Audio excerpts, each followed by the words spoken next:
నమో తస్స భగవతో అర్హతో సమ్మా సంబుద్ధస్స. విశుద్ధి మార్గంలో నిన్న మనము శీలానుస్మృతి గురించి చెప్పుకున్నాం. అందులో గృహస్థులు గృహస్థ శీలాన్ని, ప్రవ్రజితులు భిక్షుశీలాన్ని స్మరించుకోవాలని చెప్పుకున్నాం. మరి గృహస్థ శీలం అంటే ఏది? గృహస్థ శీలం అంటే పంచశీలాలు, తర్వాత ఉపోసద దినాల్లో అష్టాంగ శీలం. ఉపోసద దినాల్లో ఈ పంచశీలతో పాటు రాత్రిపూట భోజనం చేయకపోవటము, తర్వాత ఎటువంటి అలంకారాలు చేసుకోకపోవటము, ఇంకా ఎత్తైన పడకల మీద పడుకోకపోవటము, ఆడంబరమైన శయ్యల మీద పడుకోకపోవటము. అవి 5, ఇవి 3, 8. ఈ 8 శీల నియమాల్ని ఉపోసదం దినాల్లో గృహస్థు పాటించాలి. మామూలు దినాల్లో పంచశీల పాటించాలి. ఇక భిక్షువు 227 శీల నియమాల్ని పాటించాలి. ఇది గృహస్థ శీలము, భిక్షుశీలము అంటే. ఈరోజు మనము త్యాగానుస్మృతి గురించి చెప్పుకుందాం. త్యాగానుస్మృతిని పెంపొందించుకోవాలనుకునే వ్యక్తి స్వభావరీత్యా త్యాగంలో శ్రద్ధ కలవాడై ప్రతిదినము దానమిచ్చేవాడు, పంచేవాడు అయి ఉండాలి. అటు అతని స్వభావంలోనే దానగుణం అనేటువంటిది ఉండాలి.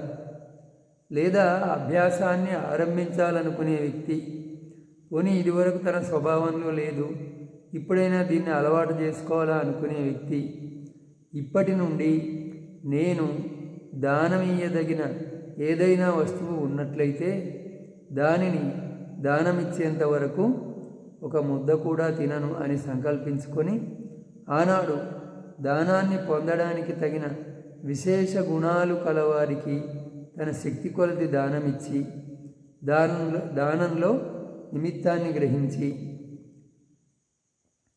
ఏకాంతంలో ఏకాగ్రచిత్తుడై మాత్సర్య మలరహితుడై మొదలైన గుణాల ప్రకారము ఇలా అనుస్మరణం చేయాలి. స్వభావరీత్యా దానశీలుడైతే అతను ఎప్పుడు దానం చేస్తూనే ఉంటాడు. అలవాటు లేని వ్యక్తి దాన్ని అలవాటు చేసుకోవాలి. అట్లా అలవాటు చేసుకొని తాను చేసినటువంటి దానాన్ని ఏకాంతంలో కూర్చుండి ఈ విధంగా స్మరించుకోవాలి.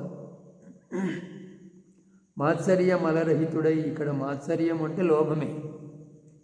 ఆ లోభం అనే మలినం లేనివాడై ఇది నాకు లాభము, ఇది నాకు చాలా పెద్ద లాభము, నేను లోభ మలినంతో కూడిన ప్రాణులలో ఆ మలినం లేకుండా ఉన్నాను, త్యాగభావంతో దానం చేసేవానిగా, ఇవ్వడానికి సదా తత్పరుడనై ఉండేవానిగా, ఇవ్వటంలో ప్రసన్నతను అనుభవించేవానిగా, తీసుకోవటానికి తగిన వారికి ఇవ్వటంలో పంచటంలో నిమగ్నమైన వానిగా ఉన్నాను అని తన దాన గుణాన్ని గురించి స్మరించుకోవాలి.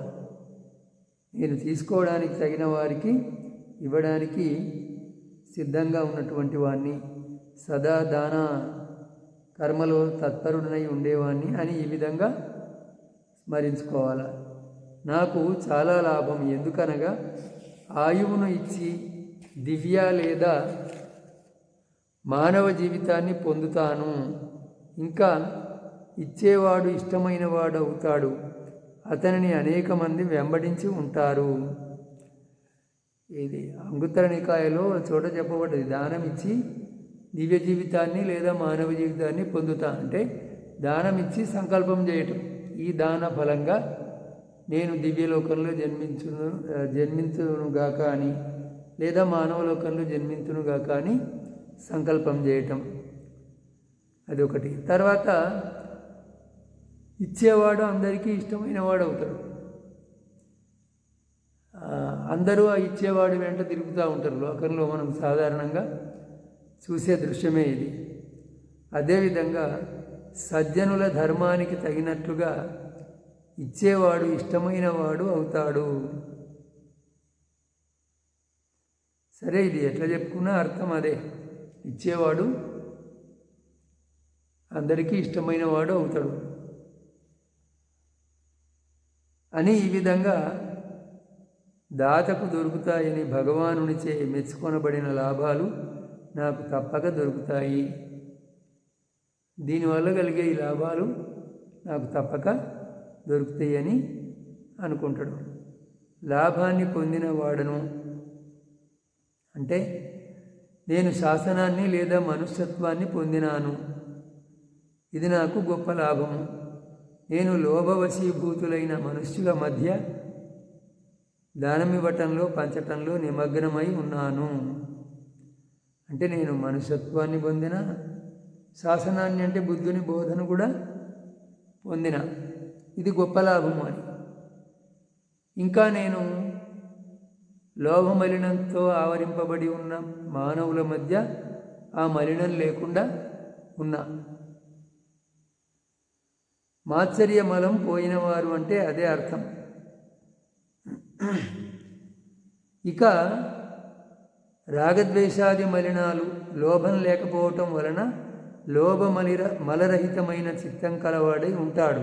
కానీ అంగుత్తర నికాయం యొక్క మహానామ సూత్రంలో శ్రోతాపన్న మహానాముని వలన నిత్యకర్మస్థాన విషయాన్ని గురించి అడుగబడినప్పుడు నిశ్రయ విహారాన్ని నిర్దేశిస్తూ ఇంటిలో ఉంటాను అనబడింది. అంటే అక్కడ రాగాదులకు వశుడను కాకుండా ఇంటిలో ఉంటాను అని అర్థము. మాత్సర్యమలము అన్నదానికి ఇక్కడ రాగద్వేష మలినాలు అనే అర్థం, విశేషార్థం కూడా చెప్పిండు. లోభమే కాకుండా లోభము, రాగము, ద్వేషము, ఇవి ఇంకా మోహం కూడా కలుపుకోవచ్చు. ఇవి పోయినటువంటి వాడు అని. అంటే ఈ మహానాముడు సంఘానికి ఎప్పుడు దానం ఇచ్చేటువంటి మంచి దాత. ఆయన ప్రశ్న అడిగినప్పుడు దానికి సమాధానం చెప్పిన తర్వాత అతను ఈ మలినాలు లేకుండా నేను ఇంటిలో ఉంటాను అంటే రాగ ద్వేష మోహాలకు లోభానికి లొంగిపోకుండా ఇంటిలో ఉంటాను, ఎందుకంటే అతను గృహస్థుడు కాబట్టి ఇంటిలో ఉంటాను అన్నాడు. ఇక లోభముక్తుడై అంటే ముక్త భావంతో దానం చేసేవాడు. పట్టుకోవటం అనేది లేకుండా, ముక్త అంటే వదలటం, పిడికిలి పట్టుకోవటం కాకుండా వదిలి ఇచ్చేయటం అన్నమాట. పయతపాని అంటే పరిశుద్ధ హస్తాలతో, అంటే సత్కారపూర్వకంగా గౌరవపూర్వకంగా దానం చేయడానికి చేతుల్ని శుభ్రంగా గడుపుకొని ఉంటాడు అని అర్థం. ఓసగ్గరతో అవసర్జనమే అవసర్గం అనగా పరిత్యాగం, అంటే ఆ త్యాగం చేయటంలో ఆనందించేవాడు. రతో అంటే ఆనందించేవాడు అని. యాచయోగో అంటే అడిగిన వాటిని, ఇతరులు అడిగే వాటిని ఇవ్వగలిగిన వాడు కనుక అడగదగినవాడు. యాచయోగం అంటే అడగదగినవాడు. అడగదగిన వారు ఎవరు అంటే ఎవడైతే ఎప్పుడు ఇస్తూ ఉంటాడో వాన్నే అడుగుతారు, అతడే అడగదగినవాడు. ఇవ్వని వాడిని అడగరు కదా, మనకి ఆయనను అడగద్దు, ఆయన అడగదగినవాడు కాదు అంటారు ఇవ్వని వాడిని. అడగబడడానికి అలవాటు పడినవాడు.